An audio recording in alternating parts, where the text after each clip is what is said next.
Muito importante a gente, num momento em que a conjuntura nos puxa tanto, a gente parar para refletir e olhar longe, né? Porque a gente está vivendo um desses momentos de verdadeira aporia, né? Ou seja, em que a gente vive uma situação em que as respostas que nós construímos durante muito tempo, né? Elas deixam de funcionar, pelo menos na sua completude, né? Para reagir aos tempos em que a gente está vivendo. Então, se a conjuntura é absolutamente fundamental e a gente precisa vencer, e ao mesmo tempo a gente não pode ficar absorvido só por ela, porque a gente precisa retecer, né, coser de novo uma série de tecidos que se esgarçaram no último período por uma série de acontecimentos aí na esfera política, na esfera comunicacional, né, especialidade do Bush, ou seja, a gente está vivendo um momento muito de grande ruptura, né. O tema sobre o qual eu vou falar é um tema vastíssimo, né, mas eu imagino que todos os temas aqui sejam. Então é um lugar comum dizer que o tema é muito vasto, né, mas é um tema muito vasto, e eu vou, na verdade, eu preparei um roteiro aqui que fez uma série de opções duras, né, opções assim que você deixa coisas muito interessantes e importantes de fora. E eu obviamente não vou falar da independência, e nem vou falar da historiografia da independência, das grandes interpretações sobre a independência, senão de forma muito breve, né? Eu, na verdade, vou tentar falar um pouco dessa coisa da comemoração, que eu acho que é um tema curioso, interessante, que está muito em voga por essa questão das estátuas, dos monumentos, a derrubada de monumentos, coisa que, na verdade, parece novidade, mas é uma coisa muito antiga, né, na história, nessa relação complexa entre política, história, usos da história, memória, né? É uma relação sempre muito, muito complexa e, ao mesmo tempo, muito interessante, como tudo que é complexo, né? Então, eu vou tentar organizar aqui uma fala que, na verdade, é uma coisa bem descosida, como uma forma de animar, assim, um bate-papo nosso, tendo como prioridade discutir essa coisa desses momentos de comemoração, né? A primeira questão que eu queria levantar, né, é que é uma obviedade, mas eu acho que é importante dizer, né, é que a história, os usos políticos da história são uma constante e uma permanência, né? Não existe política sem uso, política registrada, né, sem usos da história. Então, os usos da história são feitos pela política de forma permanente e de forma ecumênica também, né? Todos os grupos políticos fazem uso da história. Então, acho que todos nós aqui temos, né, as nossas simpatias políticas, e todos nós aqui temos sempre uma tendência a identificar o uso da história feito pelo outro, né, e a diminuir um pouco o fato de que todos nós fazemos usos da história na luta política, né? É uma coisa sobre a qual, claro que existem usos e usos, né? Existem usos e usos da história. Tem usos da história que vão ser feitos para promover barbáries infinitas, né? Mas tem usos da história que vão ser feitos, na verdade, para promover a própria faina cotidiana da política, né? E os oprimidos fazem isso, os opressores fazem isso, os de baixo fazem isso, os do meio fazem isso, os de cima fazem isso. Então, essa relação entre política e história é uma relação permanente, né? E, obviamente, um fato como a independência de um país, né? Ou seja, a constituição do Estado Nacional em qualquer país, ele é um desses fatos que é objeto de luta política, aqui e em qualquer lugar, né? Então, nas Américas, esse fato, ele se desenvolve através das independências, não é isso? Porque os Estados nacionais, nas Américas, todas elas, foram constituídos a partir de independências, então o tema é a independência, mas isso se dá em uma série de outros países que vão constituir, né, que vão ter o Estado constituindo, né, narrativas de fundação, mitos fundacionais e tal, e vão ter os outros setores todos da política colocando esses mitos em xeque, colocando esses mitos em questionamento, né? Então, a independência é este nosso processo, é o nosso processo de fundação, né, do Estado Nacional. E ele esteve, como esteve em todos os lugares, em disputa aqui no Brasil, né? Esses usos políticos, essa luta política cotidiana em torno da história, ela sempre tem uma tendência a promover simplificações dos processos, e é natural que seja assim. Ninguém vai falar de história num carro de som, em 5 minutos de pronunciamento parlamentar, não é? pegando as camadas mais complexas dos fenômenos. Isso, então, é da natureza do processo, né? Mas, muitas vezes, a história vai ficando, né, soterrada por essas simplificações. Então, de tempos em tempos, em especial nas datas como o bicentenário, né, é interessante a gente sacudir um pouco, né, as simplificações que são feitas por todos os lados, né, da luta política, é natural que seja assim, a gente sacudir um pouco para tentar pegar um pouco essas camadas mais profundas, né. Eu tenho a impressão, e vou tentar mostrar isso aqui, na medida das minhas possibilidades e do tempo, que os momentos de comemoração são momentos nos quais a luta política se intensifica nas comemorações, mas, ao mesmo tempo, nas comemorações, a luta política ela não impede que se chegue nas camadas mais profundas de debate. E essa ideia me parece ser, depois vocês me dizem se eu tenho razão ou não, mas ela me parece ser um pouco contraintuitiva, porque nós tendemos a achar que os momentos de comemoração são os momentos de maior simplificação. Porque nos momentos de comemoração, o Estado Nacional, não é? Vai lá e faz aquelas coisas todas típicas do Estado Nacional. Mas a minha impressão é de que não. A minha impressão é de que nos aniversários, nas datas magnas, os debates acabam alcançando camadas mais profundas. E mais importante do que isso, o magma das camadas mais profundas acaba indo para a superfície da luta política, nessas datas, né? Por isso que vocês, quem viu a convocação que foi mandada, viu lá, né, que a última coisa sobre a qual vou tentar falar, se o tempo permitir, né, é que nós estamos perdendo uma oportunidade no bicentenário. A gente está perdendo uma oportunidade, porque nesses momentos de comemoração, camadas mais profundas são atingidas, né. Eu, como bom historiador, eu não vou dizer por quê, porque eu nem sei muito bem por quê, não é? Como diz lá o personagem do Ariano Suassuna, eu só sei que foi assim, não é? Ou seja, eu vou narrar episódios aqui, a quantidade que o tempo permitir, né, que tentem demonstrar essa ideia, né, de que nos momentos de comemoração, ao contrário de haver simplificação, camadas mais profundas do debate são atingidos, e isso é sempre uma oportunidade, né?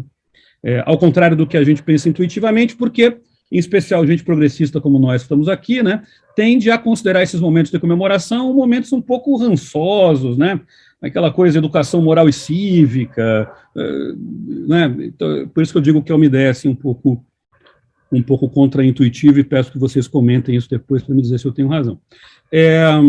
Então, no caso da independência, né, o que a gente tem por um lado, né, não que a gente tem no bicentenário, porque no bicentenário a gente não tem praticamente nada, mas o que ficou mais ou menos assim estabelecido, né, a simplificação que ficou estabelecida na luta política cotidiana, por um lado, né, a ideia de uma independência gloriosa, feita pelo Dom Pedro, a partir de uma transição pacífica, de uma transição feita de modo superior ao que foi feito na América Espanhola, não é assim?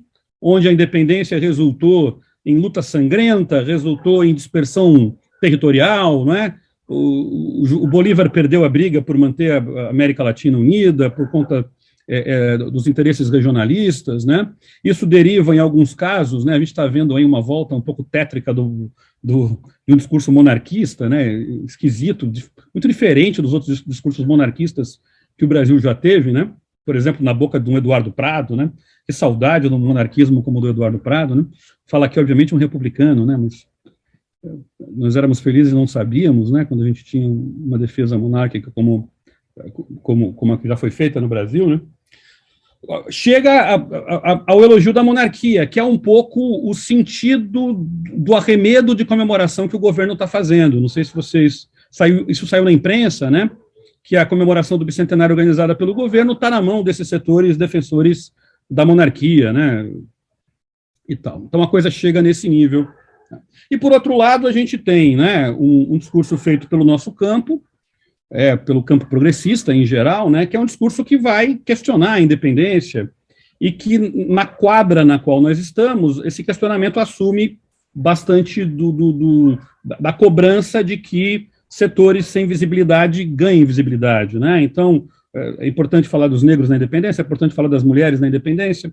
Então, é um pouco assim, né, que o debate mais cotidiano sobre a independência se apresenta. Estou fazendo uma simplificação aqui bastante grosseira, né? Mas essa é a primeira camada, né, da coisa, né? quando a gente olha, pessoal, para o debate sobre o debate mais de fundo sobre o que foi a independência, a primeira coisa que a gente pode constatar é que o sentido o debate sobre o que era a independência, que independência era essa que estava acontecendo, ele aconteceu já durante a independência. Então, foi em tempo real. Enquanto a luta pela independência acontecia, os sentidos do que estava acontecendo foram debatidos. Se a gente pegar, né, aquilo que ficou clássico nos livros de história do ensino médio e tal, né, que é a disputa entre o grupo do Ledo e o grupo do Bonifácio, né, aquela disputa política sobre os rumos da independência, que está acontecendo ali em 21, 22, né, ali você já tem uma disputa sobre que independência é aquela. Né? O sentido do que está acontecendo está em disputa já ali. Né? Quando a gente olha para um ano depois, né, vocês sabem que um ano depois o Brasil viveu o seu primeiro golpe de Estado, né, o Brasil é um país que vive o seu primeiro golpe de Estado com 11 meses de vida independente, né, quando Dom Pedro I fecha a Constituinte. Aliás, é uma coisa para a gente pensar, né, fechar o parlamento, né, é o ato inaugural, né, dos golpes de Estado em geral, né, por isso que defender, né, as prerrogativas do parlamento, o parlamento é uma coisa tão importante, por mais que a gente tenha dificuldades justas de fazer isso, né, e a destruição das prerrogativas do parlamento, né, são sempre passos importantes para os regimes autoritários, né? Então, o parlamento é fechado em 23, e se a gente olhar, nas semanas anteriores ao fechamento, está se discutindo isso. Está se discutindo quem é o Dom Pedro, está se discutindo o papel do Dom Pedro, né? No dia 1º de setembro de 23, que é a data na qual o irmão do Bonifácio apresenta o projeto de Constituinte, 1º de setembro, que também é o aniversário do Corinthians, é uma data magna na história do Brasil. Dia 1º de setembro, na apresentação daquele projeto, né, no sentido que aquele projeto toma, é uma coisa muito interessante, esse projeto de 23, uma coisa que ficou muito soterrada na história, né, porque ele é visto como uma espécie em julho, o Bonifácio tinha rompido com Dom Pedro, então é uma espécie de troco do Bonifácio, enfim, né, mas é um projeto muito interessante, que merecia ser muito, muito debatido, eu acho, né, até o Conrado, que é da área, pode comentar se eu tenho razão, de que o projeto é um pouco escondido e devia ser mais debatido. Mas ali já está o debate sobre a independência, sobre o que foi a independência, qual foi o papel do Pedro I. Né? Por exemplo, está se discutindo nessa época um debate constitucional, que é o seguinte, o Dom Pedro I, né, Dom Pedro I, pela graça de Deus, ou seja, o elemento de antigo regime, e pela unânime aclamação dos povos. Está se discutindo essa unânime aclamação, porque essa unânime aclamação vai ser vista constitucionalmente como o elemento representativo do poder do Dom Pedro, vai ser construída assim. Né? O que é essa unânime aprovação dos povos? Né? Essa unânime aprovação dos povos teria sido construída nos episódios da independência. Então, a independência já é discutida, e eu queria chamar a atenção de vocês para o aspecto sofisticado do debate, porque a gente tende a diminuir a complexidade do debate por uma espécie de visão muito crítica, né, que a nossa elite merece que a gente tenha em relação a ela, mas a nossa elite já foi capaz de fazer debates muito sofisticados, né? Quem estuda debate parlamentar sabe bem disso, né?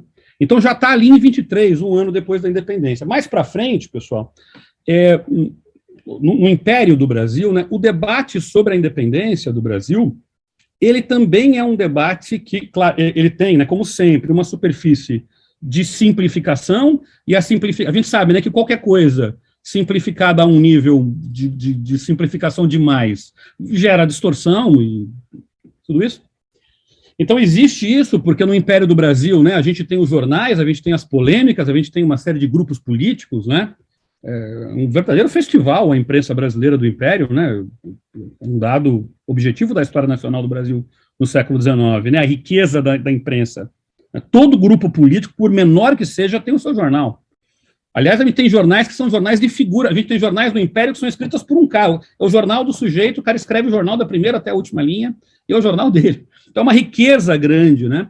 E a independência é muito discutida, né? Falando pegando esse eixo das comemorações, né?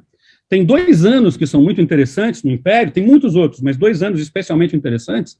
Em 1862, 40 anos da independência, Porque, vejam, o Dom Pedro I, vocês sabem, ele abdica e é enxotado do país no dia 7 de abril de 31, né? Abdicação.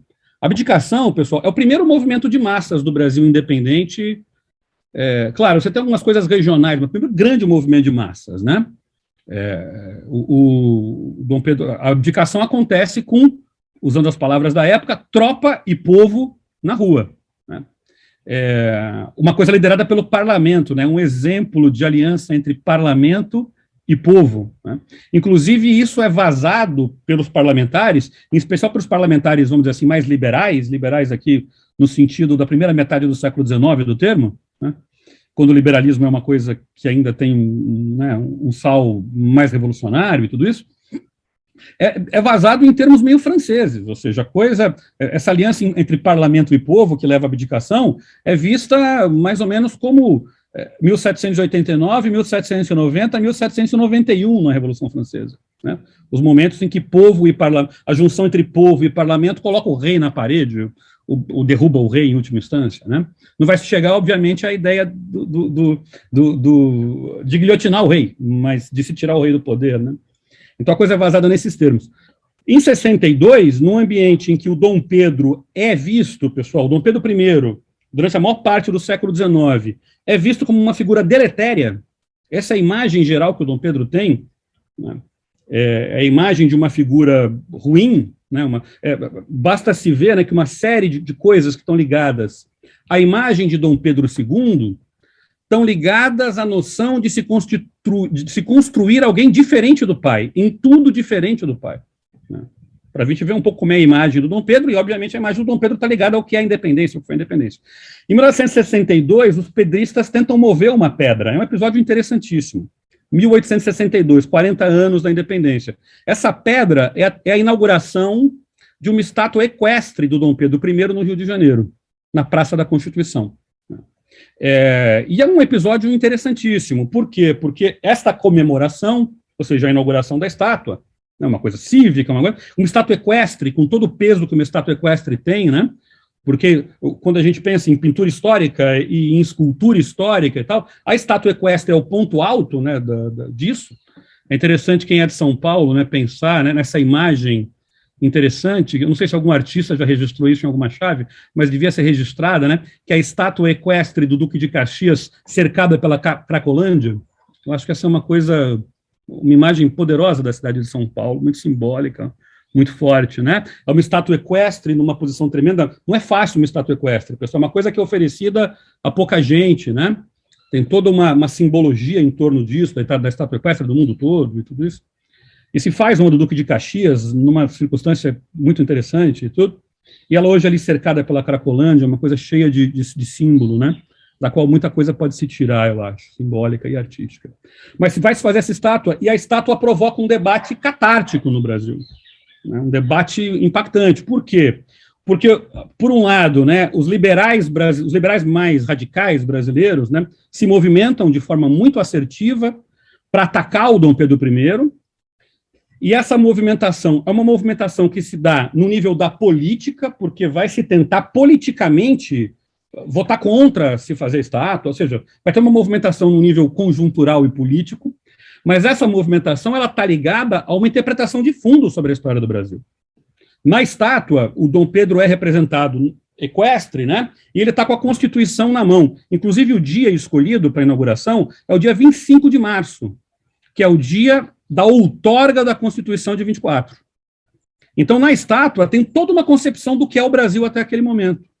Não sei se eu estou me fazendo entender, porque eu estou tentando falar as coisas de forma um pouco rápida, mas a estátua é uma pedra que é movida pelos setores conservadores mais próximos ao Pedro II, que já está no poder, que já está exercendo o poder, né? Eles movem uma pedra arriscada, fazem toda uma operação política em torno disso, e o outro lado move uma outra pedra e lança toda ao lado de uma luta para que a estátua não seja feita, toda uma caracterização sobre o que é o Brasil. Talvez 1862 seja, posso estar falando bobagem porque eu estou pensando nisso agora, mas também entre amigos aqui não tem problema.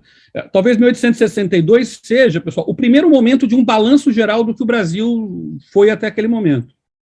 Se eu não estiver enganado na data, é a data também da publicação do livro do Paulino Soares de Souza, o Visconde do Uruguai, o Ensaio sobre Direito Administrativo, que apesar, é uma coisa esquisitíssima do Brasil, né? Nós temos uma das primeiras grandes interpretações sobre o país num livro sobre direito administrativo. Né, Conrado, isso é uma coisa interessante, curiosa, né? É um livro sobre que faz um balanço do que é o Brasil até aquele momento, né? Então, ali existe um momento de debate muito, muito profundo. Uma outra coisa muito curiosa desse 1862 é que a estátua equestre faz, Eugênio, a alegria dos cartunistas do Brasil. Porque os jornais os humoristas, os cartunistas, né? Você tem o Ângelo Agostini, sei lá, com 18 anos, 17 anos, né? Já é aquele gênio, né?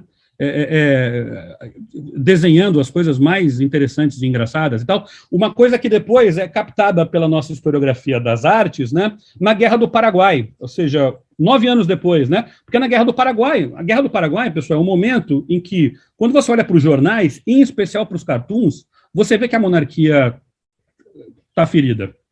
Né? Quando o Dom Pedro vai ser desenhado como Dom Pedro Banana, então é desenhado como você vê que já não tem nenhum tipo do elan, né, que a monarquia precisa ter. Mas isso começa em 1862, de alguma maneira. Começa, talvez seja forte, mas tem um ponto alto em 62, né, nessa comemoração. 72 eu não tenho tempo de dizer, mas eu não vou falar de década a década, fiquem tranquilos.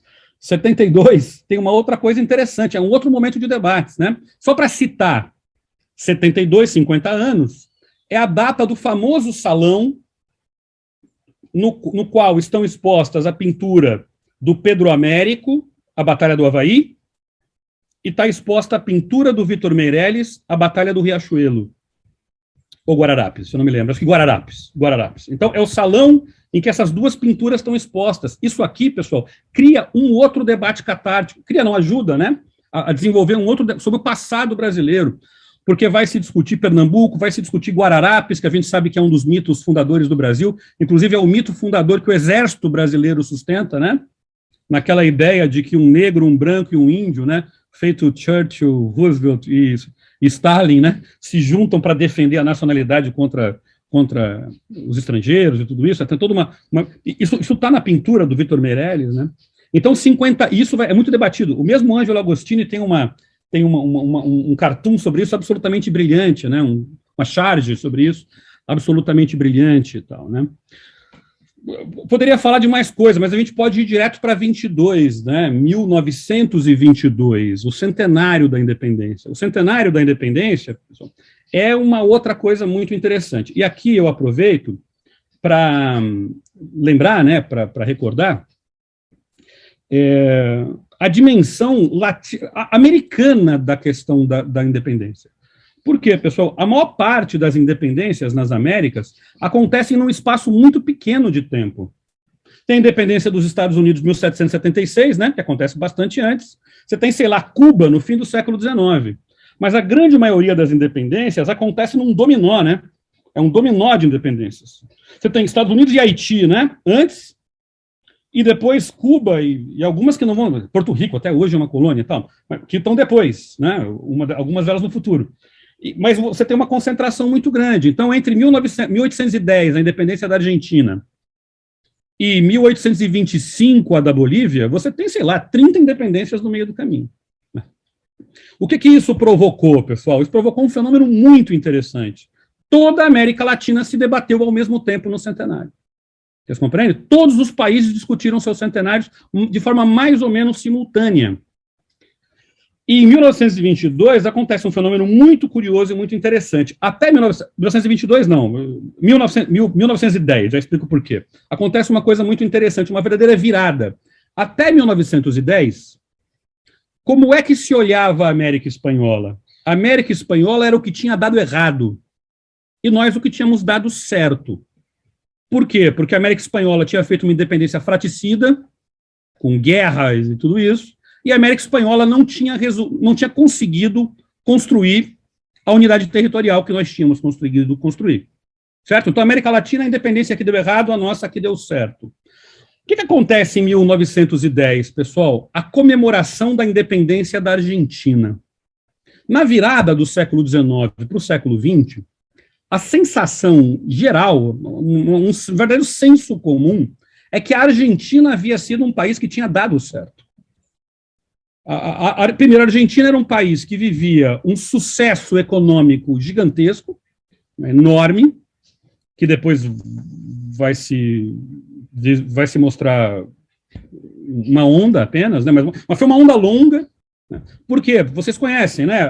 O exército argentino, depois de conseguir unificar o país, a Argentina passou a maior parte do século XIX em guerra civil, com 2 unidades nacionais, né? Buenos Aires e a Confederação.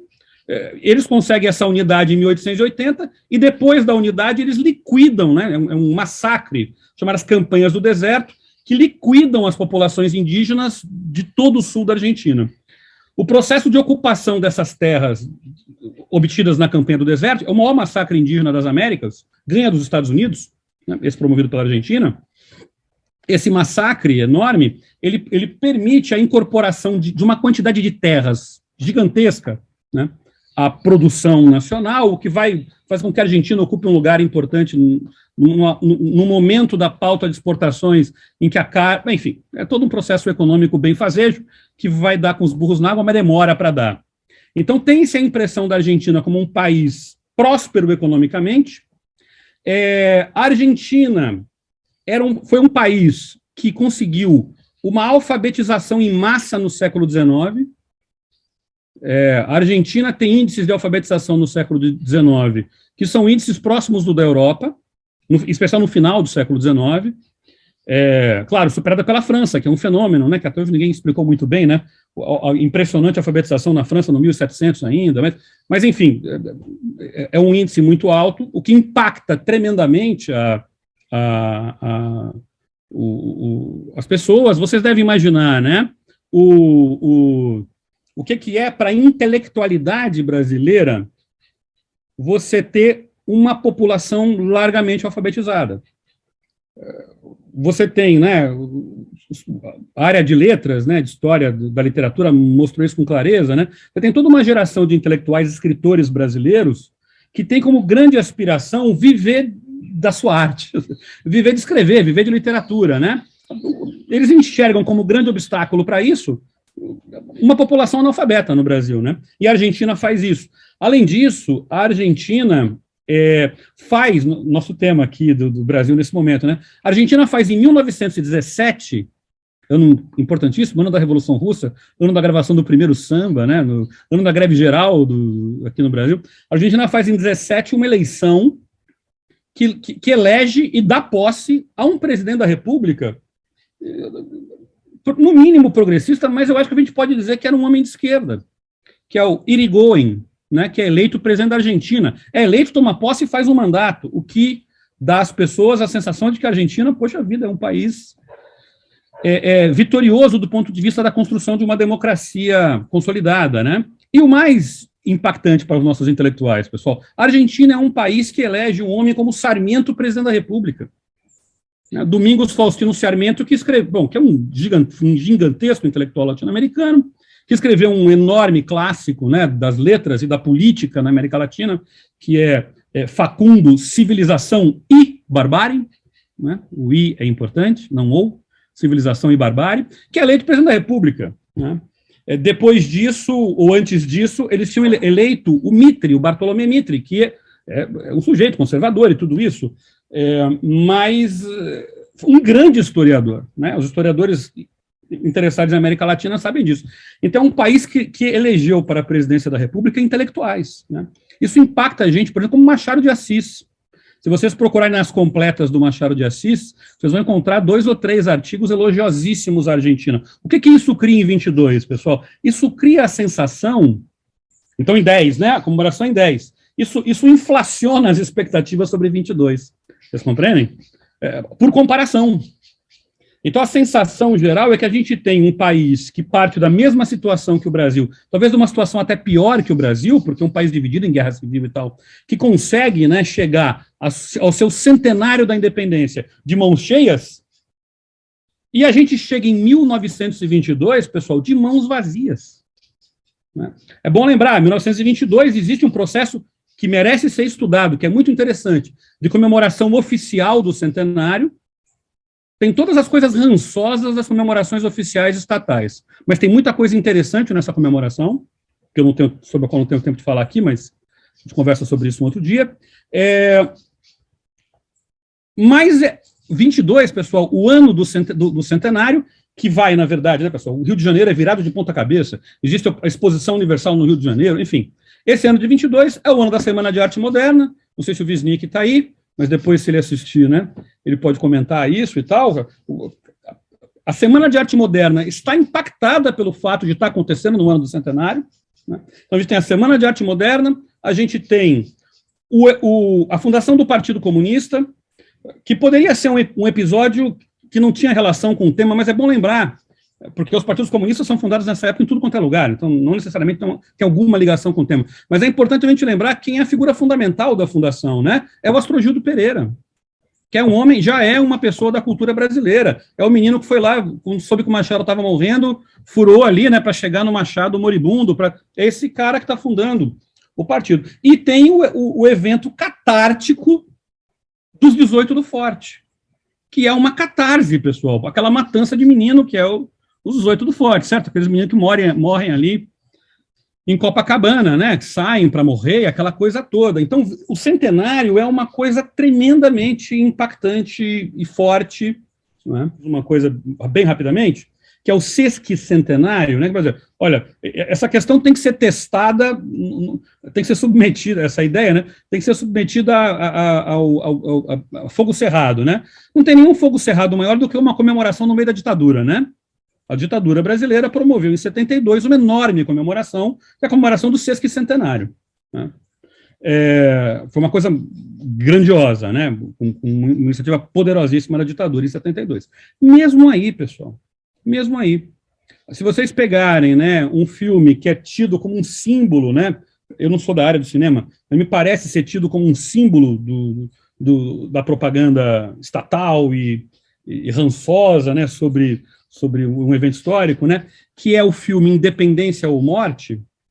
Eu acho que... Eu vi na escola, por exemplo, passava muito na escola e tal, esse filme, que é o filme que consagra o Tarcísio Meira como o nosso Dom Pedro II, né? Depois que você vê o filme, você nunca mais consegue pensar no Dom Pedro I. Você nunca mais consegue pensar no Dom Pedro I sem pensar no Tarcísio Meira, né? Mas mesmo esse filme, eu tenho uma leitura de amador do filme, eu não consigo ver esse filme como um filme chapa branca absoluto. Claro que ele é um filme comemorativo, é um filme épico, nacional e tudo, de um país que tem muito pouco, né, filme desse tipo. Por exemplo, não temos nenhum filme sobre a Guerra do Paraguai, né, uma coisa... Acho que não temos nenhum filme sobre guerra no Brasil. Não sei se a gente tem algum filme de guerra no Brasil. O sistema brasileiro fez algum filme de guerra. Enfim, mas tem esse filme...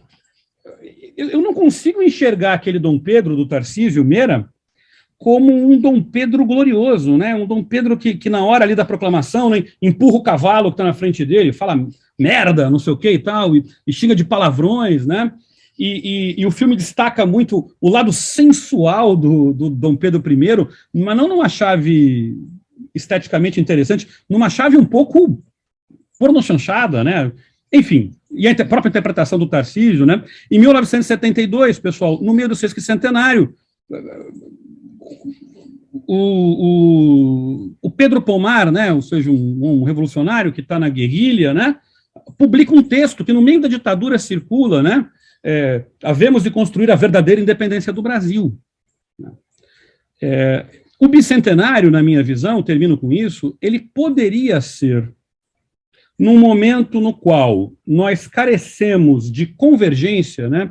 Nós estamos vivendo um momento em que você não tem mais a arena de debate, né? A arena do debate explodiu. Você não tem mais o lugar no qual, né, o conflito, no bom sentido do conflito, né? O conflito virou uma coisa só ruim agora, mas o conflito, com a palavra né, a convergência, o conflito, a polêmica mesmo dura, ela se perdeu, né? Porque os espaços se fracionaram, né?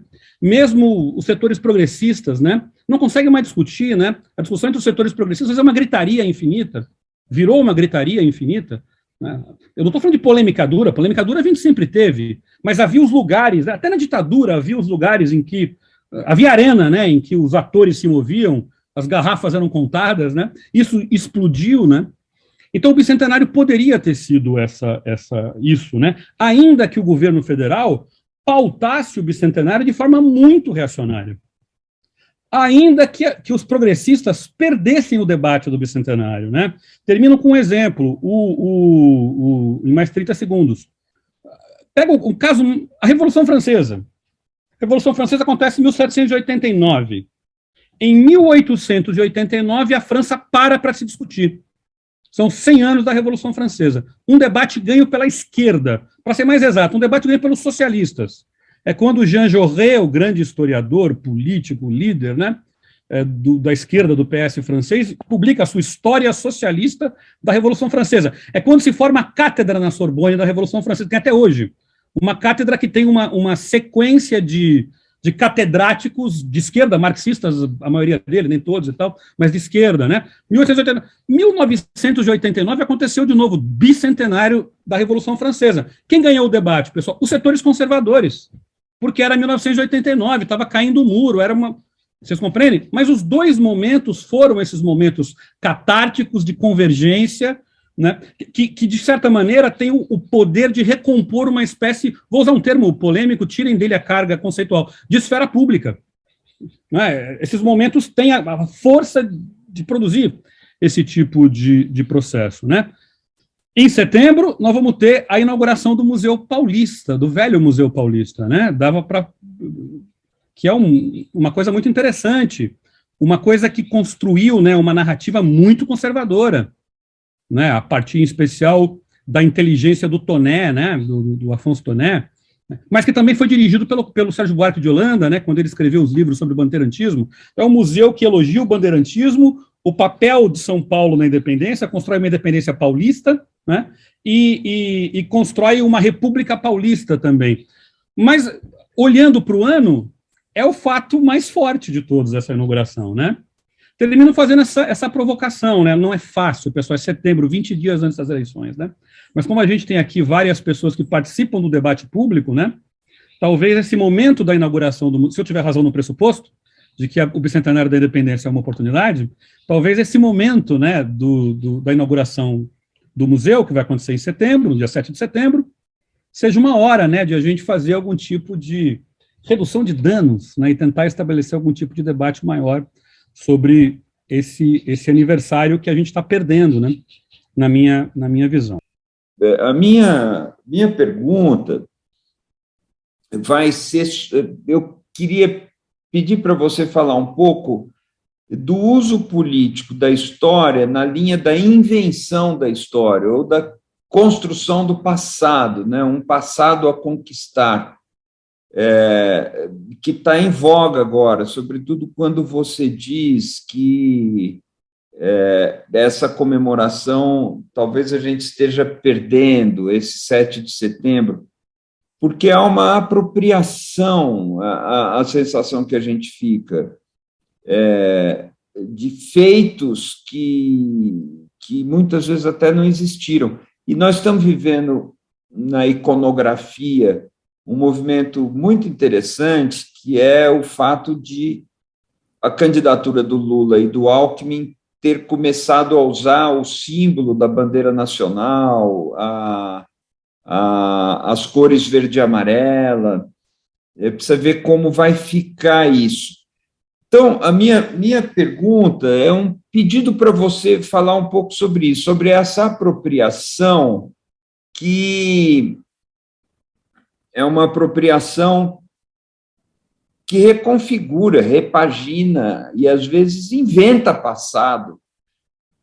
Então, e uma notinha também das anotações que eu fiz aqui, que eu queria comentar, porque você até falou diretamente para mim, numa dessas passagens, os jornais, de fato, têm essa característica de aparecerem como jornais de opinião, ou jornais de defesa de uma doutrina, jornais de propaganda política, muito claramente, muito mais do que jornais de informação. A informação, nessa origem, não tinha sido descoberta, por assim dizer. E é interessante que essa característica dos jornais aparece em todo o princípio da imprensa em todos os países. jornais nascem como meio de propaganda de ideias, de proselitismo, é muito interessante. Isso aparece um pouco no Brasil, mas talvez no Brasil de forma menos representativa. Mas eu adorei a sua fala, as coisas que você lembrou. O filme com o Tarcísio Meira, eu me lembro, sabe a lembrança que eu tenho desse filme? É que os soldados em cima do cavalo, eles usavam meias 3/4, que nem a gente comprava para ir para a escola. Eu falei, mas como que esses soldados podem usar essa meia 3/4 de mocinha colegial? Eu acho, eles devem ter ido na fábrica e comprado. A memória do figurino do cinema brasileiro, que só melhorou tempos depois, salvo exceções, evidente. Mas olha aqui, minha pergunta é mesmo isso, pedir para você falar sobre esse uso político da história com às vezes, uma falsificação da história. E, enfim, o que você teria a dizer sobre isso, porque é algo que nós estamos vivendo até com certo perigo. Isso é uma grande questão, né, na história, né, a questão da verdade, das invenções, né, na história, né, mas eu acho que isso pode estar mudando agora, já me explico, né. Na história, existe, assim, muita coisa que pesou historicamente que não aconteceu. Na história é interessante, né? Esse papel catártico que a história tem, ele se dá em torno de coisas que aconteceram e coisas que não aconteceram. Vou dar um exemplo um pouco distante, mas que eu acho que, né, se a gente pensar por uma Grécia Antiga, né, nenhum grego concebia a ideia de que a Guerra de Troia não tinha acontecido, né? Então, mesmo a Guerra de Troia, muito provavelmente não tendo acontecido, não é? O fato dela estar nas narrativas homéricas e o peso que as narrativas homéricas tiveram, né, na história da Grécia e depois em Roma,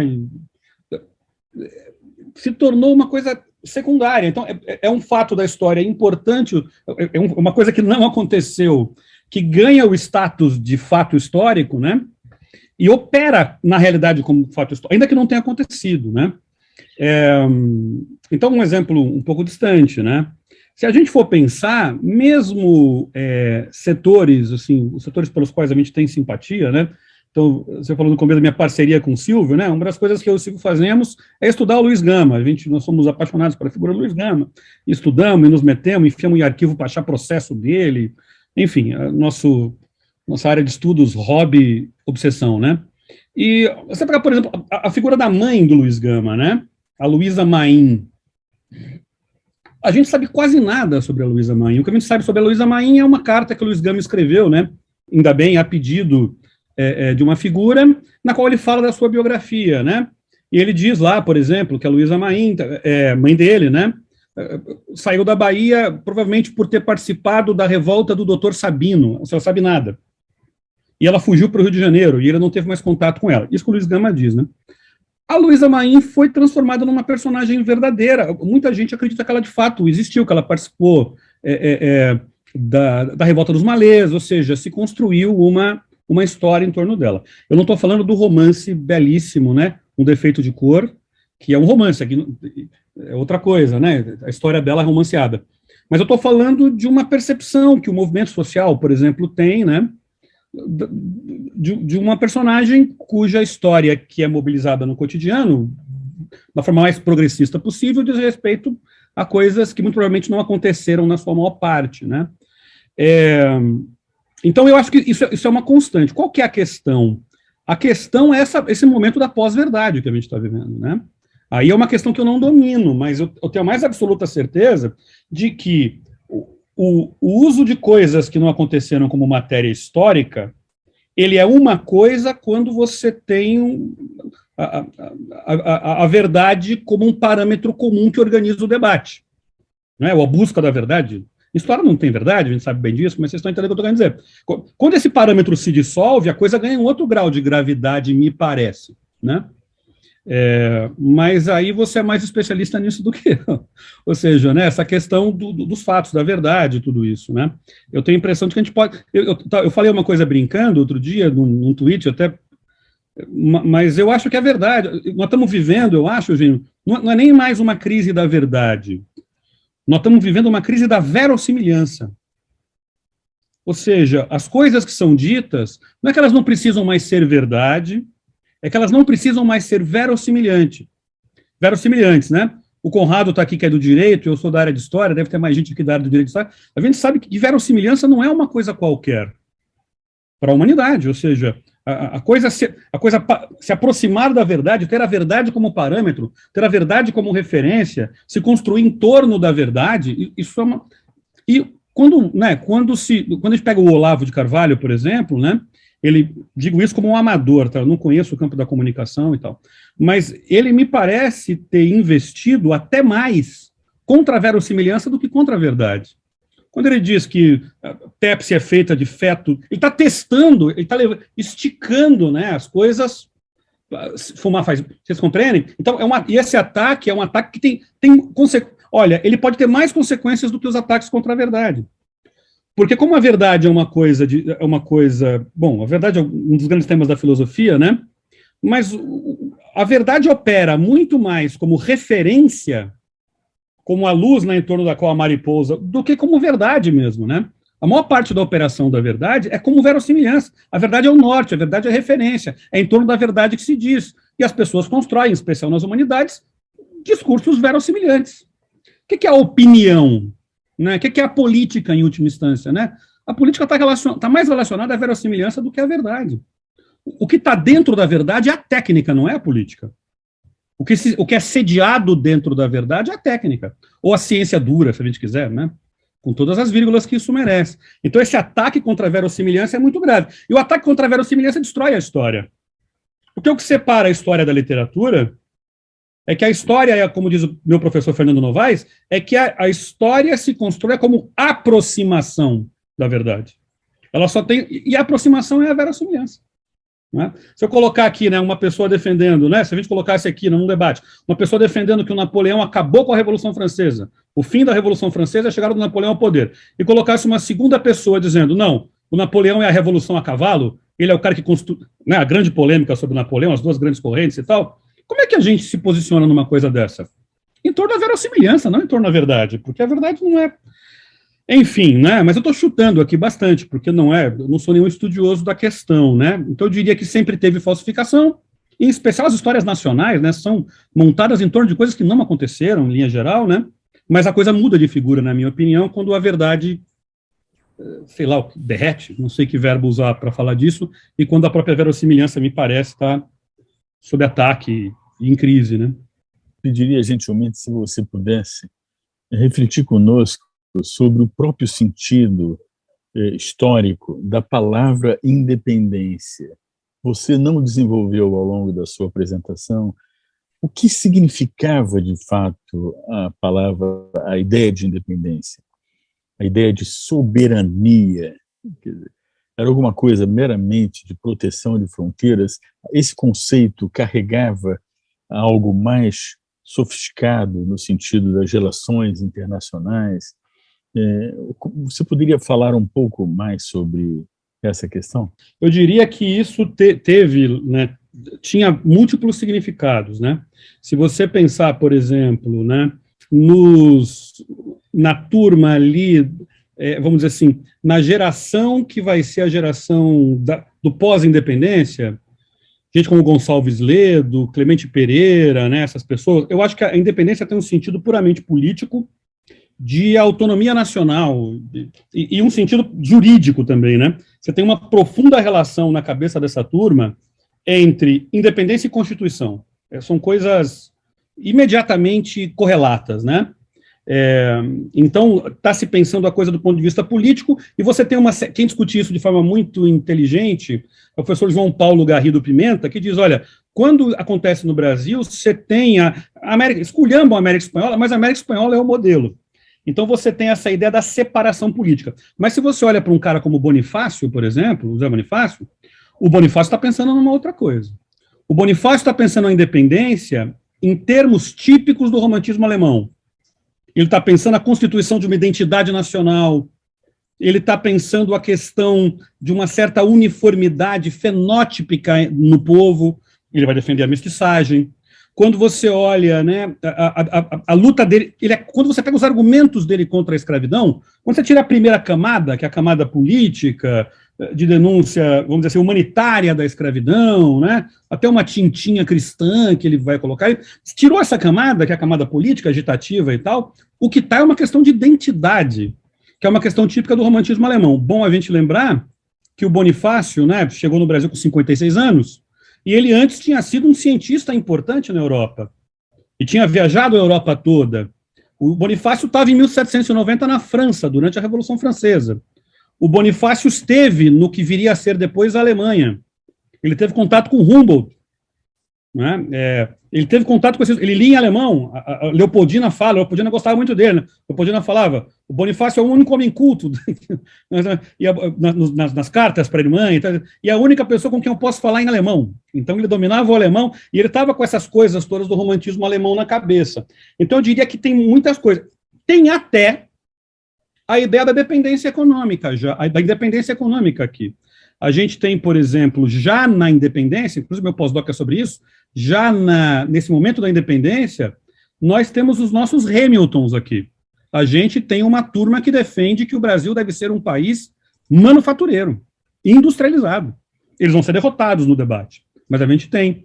E eles vão tratar a coisa, eles não tem nenhum Celso Furtado aqui, obviamente, mas eles vão tratar a coisa, eles vão pintar a coisa com tintas da ideia de dependência mesmo. Então, eles vão dizer claramente, a Inglaterra, o interesse da Inglaterra, que nós sejamos um país agrícola. Né? Eu estou falando de um debate 23, 24, né? Então é uma coisa bem rica e múltipla, né? Os sentidos de dependência e independência nesse momento aí da separação. Agora, por ocasião do bicentenário, você fala em oportunidade, né? Eu acho que o tema de independência e soberania ganha contornos incríveis, inéditos. Você também vê dessa maneira? Vejo, super, né? E eu acho que essa é a grande tarefa, né, no Brasil, minha opinião pessoal, então eu tenho muita simpatia pela centralidade, né, da questão da soberania nacional e tal, né? E fiquei muito impressionado, não sei se o Renato concorda comigo, não sei se ele deve ter feito uma análise muito mais rica do que a minha, mas a última fala do Lula me pareceu, não sei se vocês viram, a fala lida na convenção, né? A fala do Alckmin foi a que mais brilhou, mas a fala do Lula foi de fio a pavio construída em torno do tema da soberania. Se ela tem um fio ali, quem não assistiu, assista, quem assistiu me diga se eu tenho razão. Posso estar fazendo uma interpretação muito bem fazeja da coisa, empolgada, né? Mas ela me pareceu ser o fio narrativo, né? Eu acho que é um tema central, eu acho que está voltando com tudo, né? No mundo agora, né? Ucrânia, Rússia, vitória dos nacionalistas irlandeses nas eleições, né? Elegeram uma mulher na Irlanda, né? E eu comentei o discurso do Lula, né? Eu não sei se vocês têm a mesma interpretação do que eu, mas a minha impressão é de que o discurso do Lula, lido, que é o que me parece mais interessante, né? Porque mostra um raciocínio, uma coisa ponderada, e não uma coisa de improviso, ele me pareceu amarrado de fio a pavio em torno do tema da soberania. Então, eu diria que sim, é uma coisa cada vez mais importante, e eu vejo isso, claro, não olhando para as coisas ruins do nacionalismo xenófobo e tal, mas no caso de um país como o Brasil, como uma boa notícia, uma coisa boa, uma coisa positiva. Tem uma frase que está do Milor Fernando, que já virou do Milor Fernandes, que virou um lugar comum, que é: o Brasil tem um grande passado pela frente.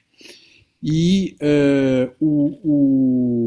essa frase, de certa forma, ela é retomada no mais recente livro do Luiz Antônio Simas, quando ele, para falar sobre o tema do livro dele, que é a Umbanda e várias dimensões das religiões afro-brasileiras, ele nos remete, evidentemente, à história dessas religiões, mas, sobretudo, ele mostra a dificuldade que nós temos de enfrentar o nosso passado como sociedade.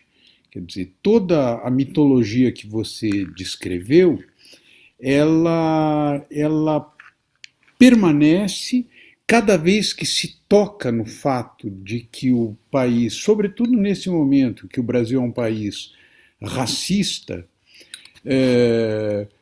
isso se torna um tema delicadíssimo e capaz de despertar sentimentos e posições políticas que, no limite, poderiam prejudicar politicamente quem está levantando essas questões.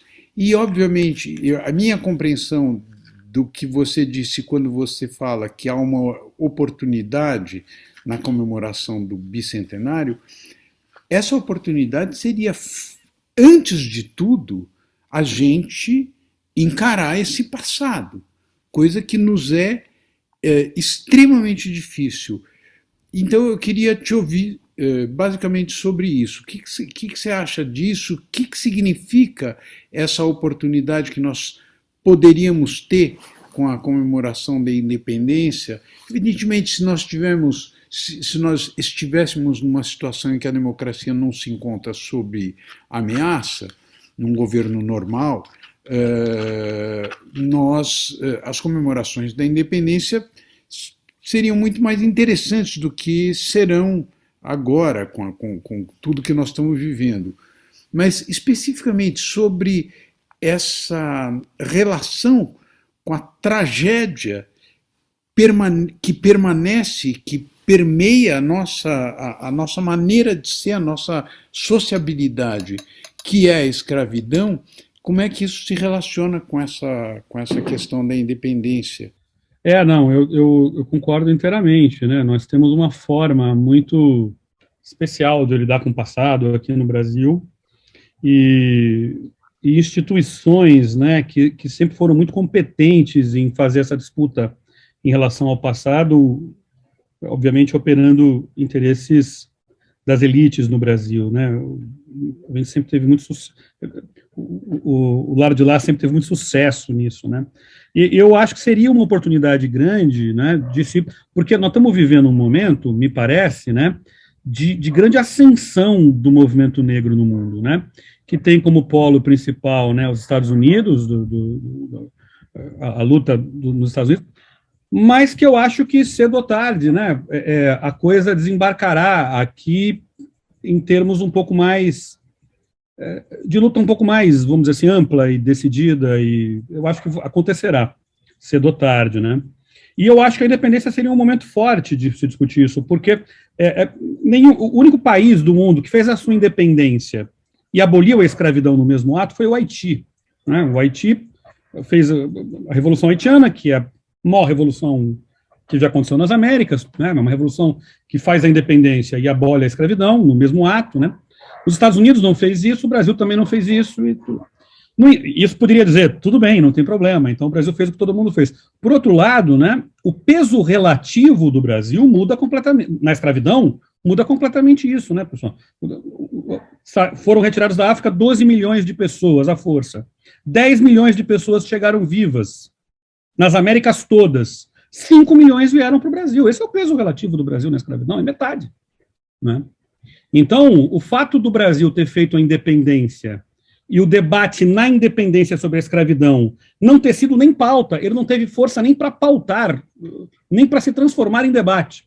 Você compreende? Ficou lá falando o Bonifácio sozinho, né? Então, esse é um dado que poderia vir à tona, né? Como, na verdade, né, aquela coisa muito discutível, não vamos conjunturalizar o nosso papo, mas, por exemplo, da estátua do Borba Gato, discutível por conta da oportunidade, discutível pelo momento antidemocrático que a gente está vivendo, discutível de muitos pontos de vista, né?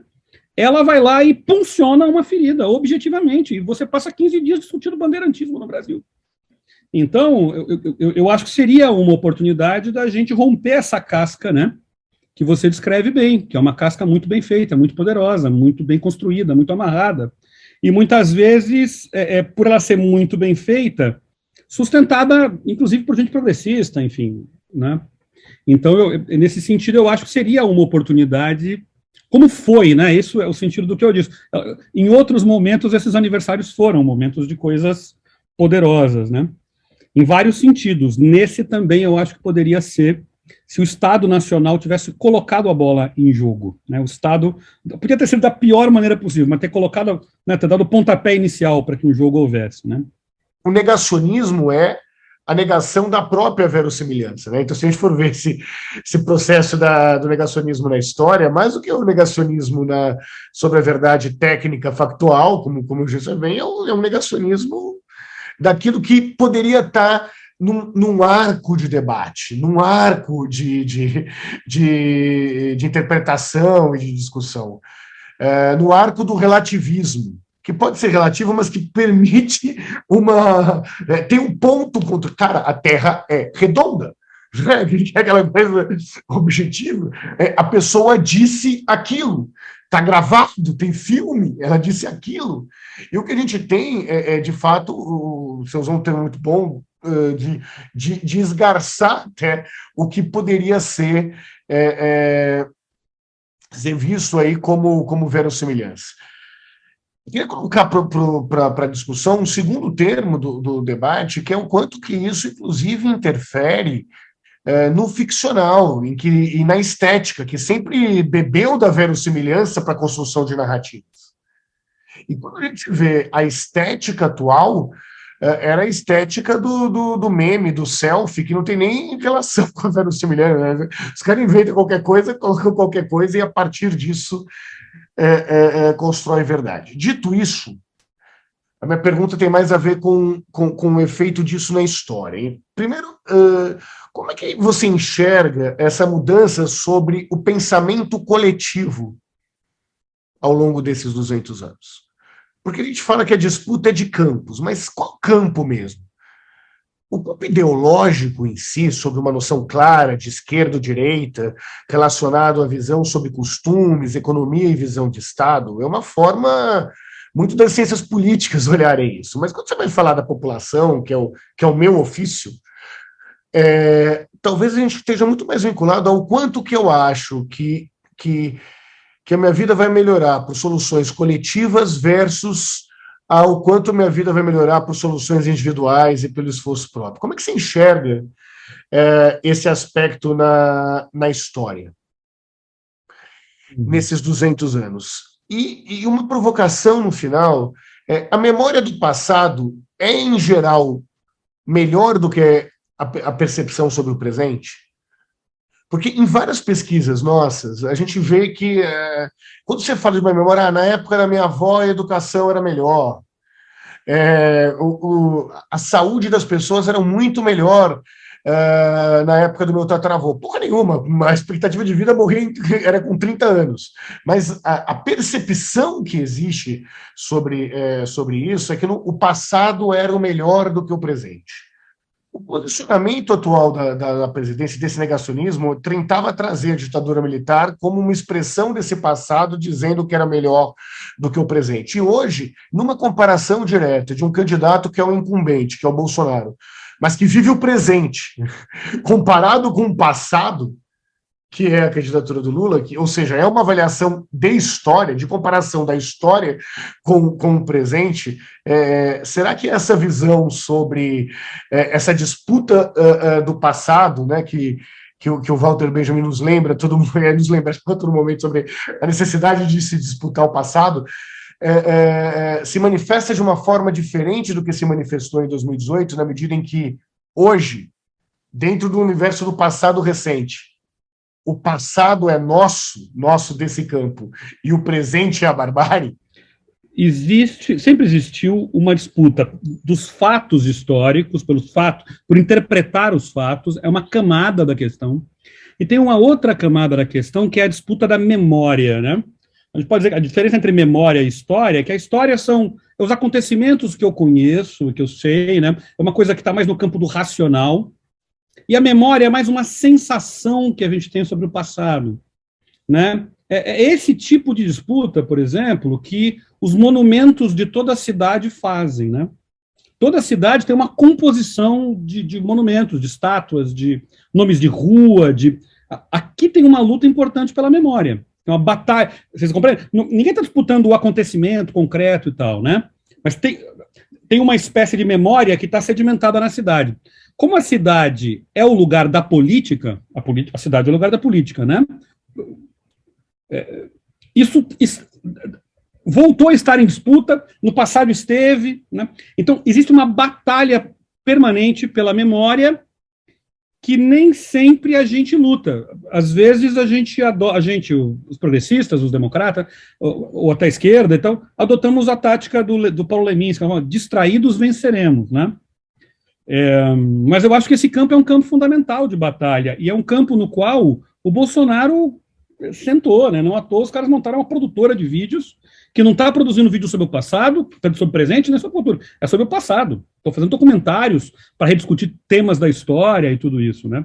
Então, eu acho que tem uma questão aí fundamental, né? E muitas vezes esse debate, ele vai para um campo um pouco da essência, né? O brasileiro é essencialmente assim, é essencialmente daquele outro jeito. Enfim, tem toda uma série de complicações que eu acho que nós deveríamos encarar na complexidade que as coisas têm, vocês compreendem? Porque nós estamos vivendo um momento em que a conjuntura exige que a gente fale bolso caro. É o preço da banana, é isso mesmo, está certo, tem que fazer isso. Só que a luta não é só, tem outras dimensões da luta, né? Eu não sei, eu tenho a impressão de que o bolsonarismo funcionará melhor fora do poder do que dentro. Eu acho que o bolsonarismo é um peixe, a água na qual o peixe do bolsonarismo... O sistema é negacionista, precisa estar fora para não ter que entregar, né? Só está fora para não ter que entregar. Pega um cara, aquele Felipe Martins, por exemplo, que é um cara que a gente não devia subestimar, ele é um sujeito, ele está acampado no poder. Esses caras estão acampados no poder. Eles vão funcionar com grande competência fora do poder. E mais, eles podem até construir um bolsonarismo sem Bolsonaro, que seria de uma eficiência mágica, né? Aliás, esses movimentos de direita costumam ter gente muito capaz à frente, não é? O Mussolini não era um estúpido, não é? O Franco não era brilhante, mas também não era um estúpido, não é? O Marcelo Caetano era um professor de história do direito como eu. Então, enfim, né? Então eu acho que esse é um campo de batalha fundamental. E eu acho, Renato, que você, né, a gente se conhece desde antes dos 20, né? Então eu sei bem o que toca, o que te preocupa. Essa coisa que você pesquisa, que são as consciências, porque a minha impressão é que o seu material de trabalho é esse, né?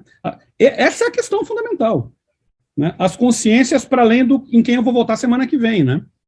Então esse é um material fundamental, que nós em história talvez chamássemos de mentalidades, né? Enfim, um comentário só sobre as questões que você levantou. O ano de 22 é um ano que eu percebo talvez especialmente difícil para fazer um debate sereno sobre o bicentenário, né? A gente está num momento em que talvez a conjuntura dificulte mesmo esse debate, e a gente não teve algo parecido em muitas décadas. E a minha impressão é que nesse ano do bicentenário há dois outros momentos históricos, falando em usos da história, né, que precisam, se for para discutir bicentenário, também vão precisar ser costurados nesse debate histórico, se nós tivermos chance de fazê-lo de maneira minimamente informada e elaborada, porque eles também estão sendo manipulados em nome de um projeto de autocratização do Brasil, né? Eu estou me referindo, bom, primeiro à história do golpe militar e da ditadura militar que segue, e a história da Constituinte e da Constituição de 88, né? Esse 2022 de eleições, a gente está numa certa encruzilhada, claro, uma encruzilhada primeiro eleitoral, para saber qual vai ser o resultado, que escolha a gente vai fazer, mas, sobretudo, sobre o que vem depois das eleições, caso a gente consiga derrotar eleitoralmente, para começar essa história, esse projeto. Então, o que eu quero dizer que vem depois de uma eventual eleição é o desafio atual de restauração constitucional e reconstrução do Estado, né? Estou supondo que o debate do bicentenário precisa ser enriquecido, ou se for para ser feito, ele precisa trazer essas duas. Estou aqui trazendo uma hipótese, mas eu queria jogar para você como é que se faz essa costura, se é que essa intuição tem algo a dizer. É isso. Eu acho que tem tudo a ver com você tem toda a razão. E em geral, esses momentos, né, eles provocam balanços gerais, né? É isso que aconteceu na nossa trajetória, desde a comemoração dos 40 anos. Você faz balanços gerais, né? E você tem toda a razão sobre esses dois temas, né? A Constituição de 88, eu acho, né, que, pelo menos do meu ponto de vista, né, muita coisa que, na minha visão, era positiva da Constituição, a gente já perdeu. A gente perdeu no debate econômico, já foram, né? O que é uma coisa ruim. Foram no governo Fernando Henrique, na reforma... Bom, enfim, a gente perdeu por ali, perdeu depois também. Então, mas essa coisa ruim, ela tem uma pequena coisa boa, né?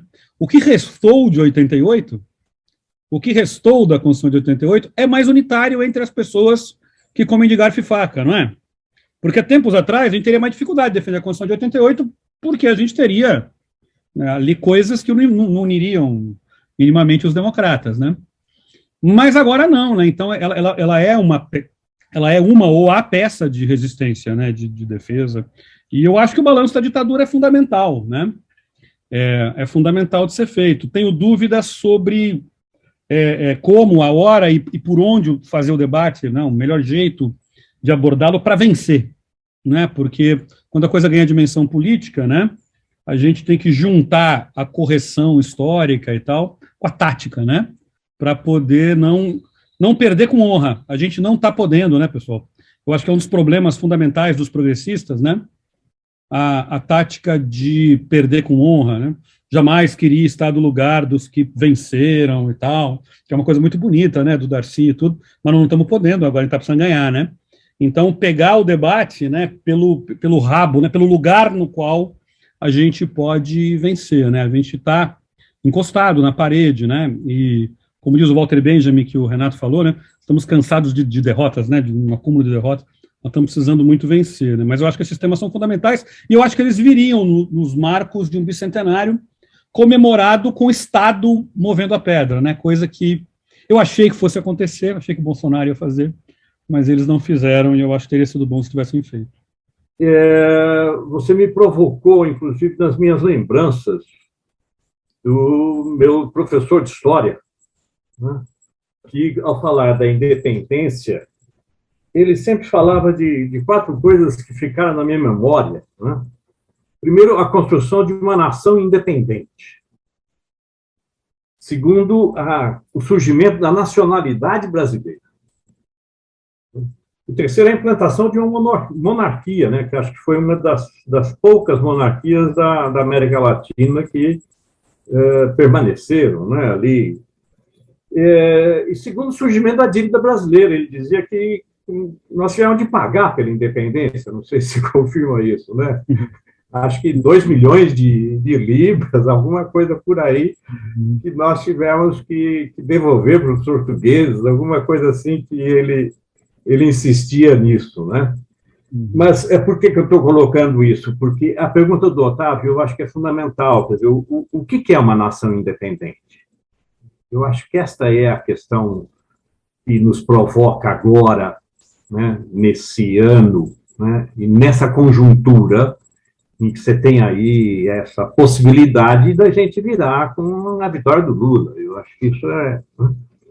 Então, eu acho que um país é independente quando ele consegue equacionar as suas grandes questões e traçar um projeto próprio, né?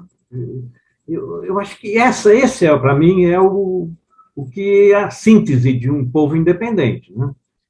Então, eu fiz aqui um levantamento. Eu acho que a primeira grande questão do Brasil, que você trouxe aí, a questão da economia, eu acho que é o bolso, né? Mas eu acho que é a questão das desigualdades. Eu acho que é a primeira questão que nós temos que trazer ao debate, né?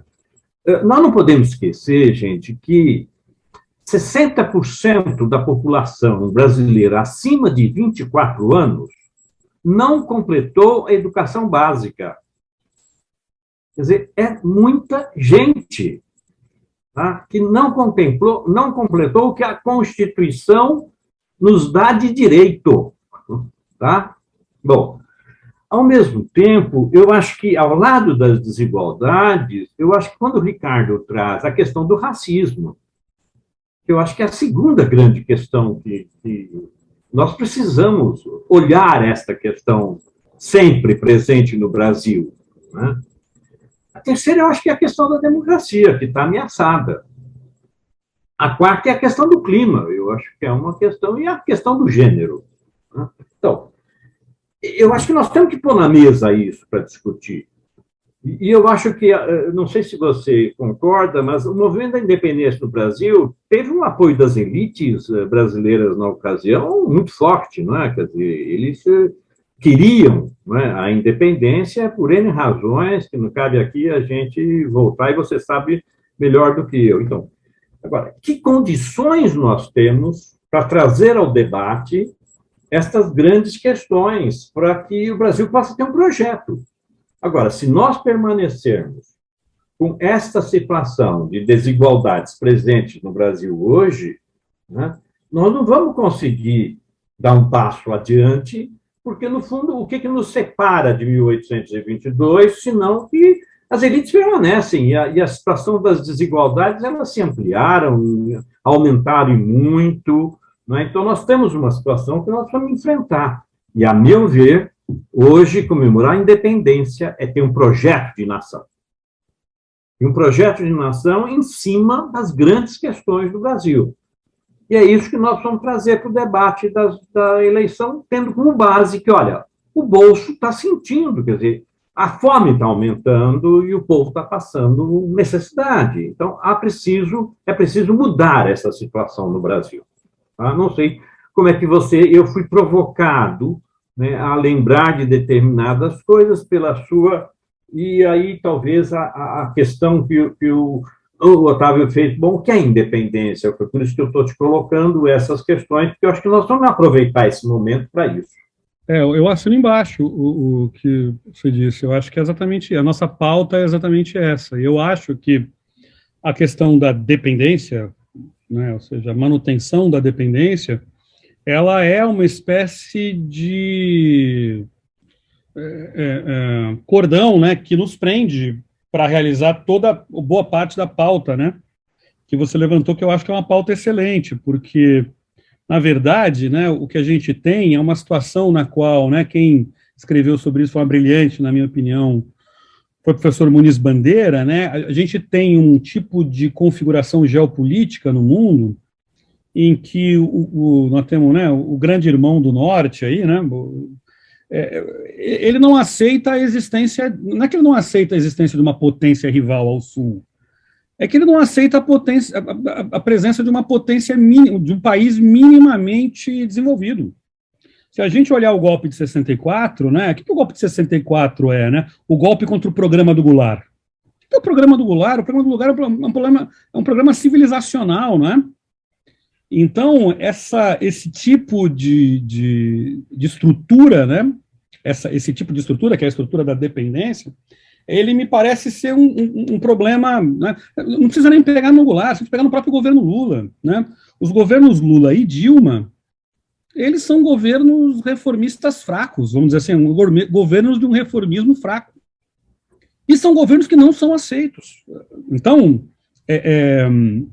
a minha impressão é de que são muitas questões, né? E quando a gente tem muitas questões, é importante ver qual que é o fio do novelo, né? Qual que é o fio para você desenrolar o novelo. E a minha impressão é de que essa questão da dependência e da ausência de soberania, o nome, para mim, é menos importante, né? E isso está em várias dimensões, a dimensão cultural, né? Nós estamos vivendo, vocês têm aí a companhia do Wisnik sempre, né? Nós estamos vivendo o modernismo. O que é o modernismo? O modernismo é a questão da dependência que está colocada em última instância, né? Então as dimensões são múltiplas, e eu acho que isso é muito importante, e vejo com esperanças que eu espero que não sejam vãs, o último discurso do Lula, de que, né, a identificação desse fenômeno, acho que ele sentiu um pouco na pele isso, né? Como nenhum tipo de progresso, né, ao sul é visto como uma coisa que possa se sustentar, né? Há uma questão que também, dentro do processo de independência, me parece fundamental, que é a consciência do povo. Ou seja, eu acho que nós estamos vivendo um momento, e eu vou acrescentar uma palavra, que é a questão, alguns falaram de verossimilhança, outros falaram de encarar o passado, de falsificação. Eu vou acrescentar uma questão que, para mim, é muito séria na questão da independência, que é todo um processo que nós estamos vivendo de ocultação. Ou seja, as grandes questões brasileiras, elas estão ocultas. Nós não estamos discutindo estas questões. Tanto que não é à toa que o Bolsonaro, quais as áreas que mais estão sofrendo? Eu acho que é educação e cultura. As arremetidas do Bolsonaro contra a área da educação e contra a área da cultura, elas estão destruindo uma nação. É impressionante isso. Se vocês pegam os últimos dados da avaliação do Estado de São Paulo, de 600 mil jovens, tá? A maior parte desses jovens de 15 anos não conseguia ler um bilhete de 20 linhas. Então, veja, e isso é que eu acho muito sério, porque a consciência, né, fica completamente apagada na medida em que você não tem as possibilidades de ter acesso, e não vou falar da inclusão digital e de uma série de outras coisas, né? Então, eu acho, Júlio, o tema que você traz para a gente é da mais alta relevância.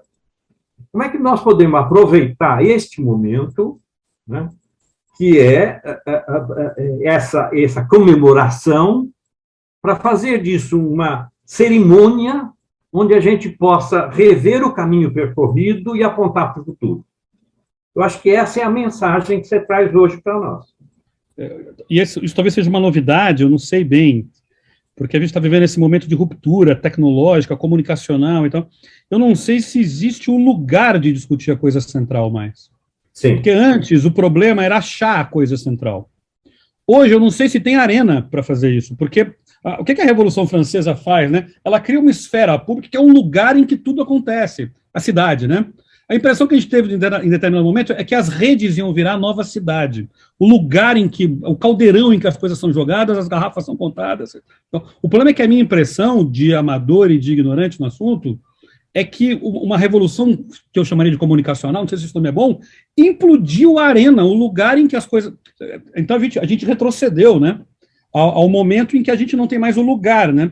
Por isso que eu penso no Bicentenário como uma oportunidade perdida, como um lugar que, pela catarse de uma coisa, poderia criar um lugar único no qual as coisas fossem discutidas, né? Mas a minha impressão é que implodiu. A gente hoje está em microespaços, né? Que é uma espécie de feudalização dos espaços de debate, né? Dentro do próprio setor... Bom, enfim, não quero me estender. Concordo. As pessoas ficam um assunto que eu conheço pouco. Mas tenho essa sensação de que não é do campo, né? Que é um problema prévio, aconteceu um problema prévio, tem uma implosão que inviabiliza isso de certa maneira, né? Só para o parlamento brasileiro, gente, os deputados brasileiros, acabei de dizer, temos que defender o parlamento, não estou retirando isso. Os deputados brasileiros fazem o mandato para o celular, eu nunca vi uma coisa dessa. Você fica assistindo uma sessão da Câmara, Eugênio, os caras ficam, todos os parlamentares da esquerda, da direita, estão o tempo todo se filmando, você compreende? Então, os mandatos são... Você não tem mais o espaço do parlamento como um lugar no qual as coisas convergem, né? Então, tem uma implosão aí, que talvez tenha criado um problema prévio, né? Eu queria, assim, submeter a você, com a ousadia que a ignorância autoriza, uma hipótese seguinte: essa Constituição de 1824, a qual você se referiu no começo, né, e que foi praticamente outorgada pelo Dom Pedro I, depois desse primeiro golpe de Estado, depois de destituir o colegiado original, essa Constituição gerou uma cláusula pétrea, uma das suas cláusulas pétreas, que, a meu ver, e essa é a minha hipótese, o que eu gostaria de submeter a você, uma cláusula pétrea que deveria ter ficado cingida ao período imperial, ainda que ela fosse estranha aos nossos olhos de hoje, mas que atravessou, a meu ver, a República e que vem até os dias de hoje. E que é a cláusula pétrea que diz respeito à organização do Estado brasileiro e que fala do poder moderador e da figura do imperador. Então, diz lá o seguinte: o artigo 98 da Constituição de 24 diz que o poder moderador é a chave de toda a organização política e é delegado privativamente ao imperador, como chefe supremo da nação e seu primeiro representante, para que incessantemente vele sobre a manutenção da independência, equilíbrio e harmonia dos mais poderes políticos. E a cláusula seguinte diz o seguinte, o artigo seguinte diz lá: a pessoa do imperador é inviolável e sagrada, ele não está sujeito a responsabilidade alguma. O que eu queria submeter a você, eu tenho a impressão de que há uma sobrevivência desse conceito ao longo desses 200 anos, especialmente por conta, uma apropriação dele por conta do estamento militar. Quer dizer, tem se falado muitas vezes, por conta dessa exacerbação das intervenções dos chefes militares, em que eles se veem com um pleno direito de um exercício de uma espécie de poder moderador. E a minha pergunta, eu acho que a minha é mais preocupante no sentido menos desta apropriação por parte de alguns chefes militares, mas muito mais por uma certa aceitação tácita da sociedade brasileira em relação a essa apropriação. Alguém, e eu tenho a impressão de que talvez tenha sido Conrado, mas alguém recentemente publicou um artigo que começava listando as diversas intervenções militares que aconteceram a partir desta primeira de 1823, né, do Dom Pedro I, na Constituinte, e que, enfim, termina em 64, em 68, né, e que ensaia uma retomada nos dias de hoje. Ora, 200 anos dessa história. Quer dizer, são 8 ou 10 intervenções parecidas em nome do quê? Do exercício de um suposto poder moderador que tem esta sobrevivência ao longo de 200 anos e só pode ser com a concordância da sociedade. Quer dizer, com uma aceitação tácita, ainda que em alguns momentos os movimentos pela redemocratização, enfim, e contra tentativas de golpe de Estado e de usurpação do poder por parte dos militares tenham tido sucesso, certo? Mas, de qualquer maneira, esse conceito me parece que sobrevive. E eu acho que essa associação que você também menciona, numa fala sua, desta associação entre o poder do imperador e uma figura equestre, né, militar, quer dizer, a associação com o Duque de Caxias, quer dizer, me parece que tem uma transição de significados, uma apropriação de significados entre o exercício deste poder e o poder militar, que é o que talvez dê fôlego e permita essa apropriação, evidentemente, absolutamente indébita. Não sei se eu viajei muito aqui na maionese, mas é uma questão que me intriga bastante, eu acho que tem sido muito superficialmente tocada, e eu acho que é um dos legados importantes e que poderia suscitar um debate interessante neste momento privilegiado, como você lembra, de discussão dessa efeméride. É um dia como outro qualquer, mas já que estamos, então, é o momento de discutir as coisas relevantes. Eu acho que a pergunta tem todo o sentido e pertinência. Eu acho que tem essa sobrevivência, né, dessa ideia de um poder tutelar, né, sobre o...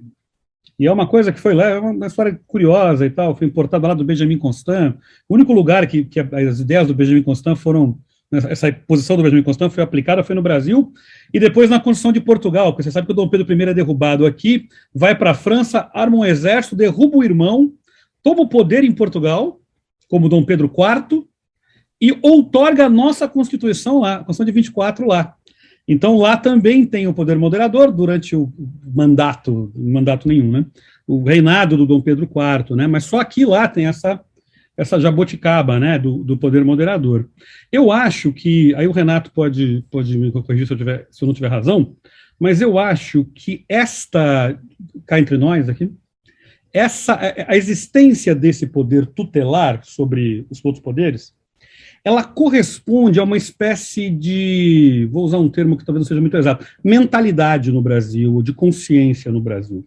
Eu acho que no Brasil existe uma poderosa vontade de ordem. Eu acho que o apelo da ordem é muito forte no Brasil, na população brasileira.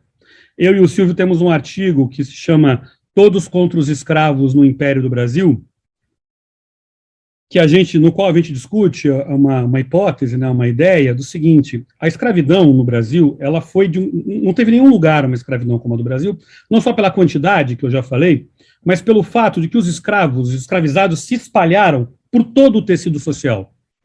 Todo mundo tinha escravo no Brasil, mesmo pessoas muito pobres tinham escravos no Brasil, coisa demonstrada largamente pela historiografia. O que isso criou no Brasil? Isso criou um pacto de ricos, pobres e remediados em defesa da escravidão. Coisa que não aconteceu em nenhum lugar. Por quê? Porque no caso da pessoa pobre, o escravizado é a sua única propriedade. Aliás, o escravizado é mais importante para quem tem 2, a manutenção da escravidão é mais importante para quem tem 2 do que para quem tem 80, em certo sentido, né? Então, esse espalhamento, eu estou falando aqui, pode ler o que eu estou falando numa chave marxista, weberiana, tanto faz. Existia um interesse, nós estamos no mundo, né, da dominação legal, do interesse, portanto, um interesse generalizado pela manutenção da escravidão no Brasil, que durou, ele começou a se dissolver somente em 1850, quando acaba o tráfico. Porque quando acaba o tráfico, quando não entra mais escravo de fora, vocês lembram disso, né? Você tem o tráfico interno. Então você começa a ter um processo de absorção no Vale do Paraíba e no café, na zona nova do café, dos escravos do Brasil todo. É um efeito esponja. Então aquela senhorinha que tinha um escravo, morava aqui na Rua Direita, em São Paulo, e tinha uma escrava, ela vende a escrava para o café, o preço sobe e tal. A partir de 1850. Não à toa, pessoal, o movimento abolicionista só começa no Brasil em 1868. Isso é uma coisa que precisa ser explicada. A gente tem na Inglaterra o movimento abolicionista desde 1600. Não estou falando de luta de escravizado pela libertação, tá? Eu estou falando de gente livre lutando pela liberdade dos escravizados. É só a partir de 1868. Por quê? Porque esse interesse se quebra, esse grande pacto se quebra. O pacto de ricos, pobres e remediados contra os escravizados. Quando a gente olha, pessoal, os jornais, por exemplo, Eugênio, o Dom Pedro II nunca fechou um jornal. É uma coisa atípica na América Latina. Nunca fechou. Os nossos códigos do século XIX, salvo o tratamento para os escravizados, são códigos, o penal, por exemplo, de 1830, o processual penal de 1832, são códigos muito liberais, inclusive são copiados depois, né? A Constituição de 1824, mesmo outorgada, no artigo 179, você tem uma série de garantias individuais atípicas nas constituições do período. Vamos lembrar que a gente está vivendo a época do Congresso de Viena, uma época conservadora, reacionária, né? Vai durar até 1848. Por que esse liberalismo? Esse liberalismo para os livres, ele acontece porque está todo mundo sentado na mesa da escravidão. Isso só se dissolve a partir de 1850. O que isso tem a ver com a ordem? Tem a ver com o fato, pessoal, de que esse país no qual os escravizados estão em todos os lugares, ele se pela de medo de um novo Haiti.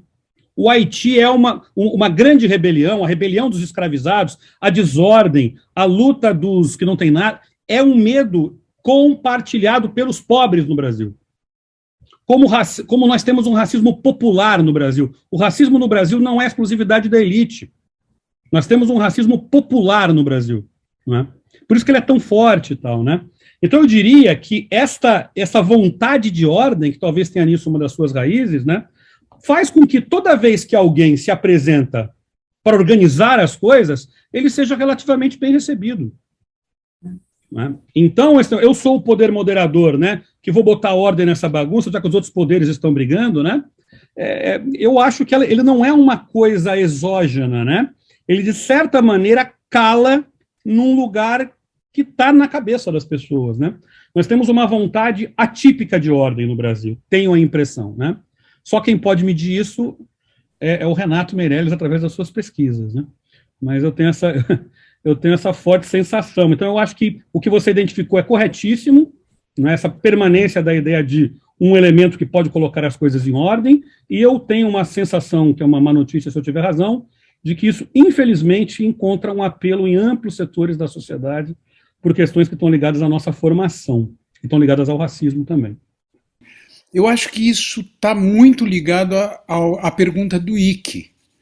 Porque, claro, numa sociedade a esse ponto fraturada, é impossível que os dominadores exerçam eles próprios diretamente o poder político. Permanentemente eles vão ter que apelar para forças, para uma burocracia, claro, armada, mas enfim, para uma burocracia que não é composta pelos seus próprios quadros, digamos assim, para o exercício desse poder político. O que você acha disso? Que é um pouco a visão do 18 Brumário de Luiz Bonaparte para a situação atual, quer dizer, essa incapacidade das classes dominantes, para falar nos termos do 18 Brumário, de exercer diretamente o poder político e permanentemente estar recorrendo a artifícios que, no fundo, vão destruindo o próprio país e as bases da sua própria, enfim, da sua própria riqueza, não da sua dominação. Uhum. Não, eu assino embaixo, porque para exercer esse papel, né, como acho que a história mostra, né, você precisa ter um agente supostamente neutro, supostamente técnico, supostamente não político, né? Então esses estamentos têm cumprido esse papel, né? O judiciário se candidatou a cumprir, de certa maneira, né? No último candidato não, cumpriu de certa maneira, né?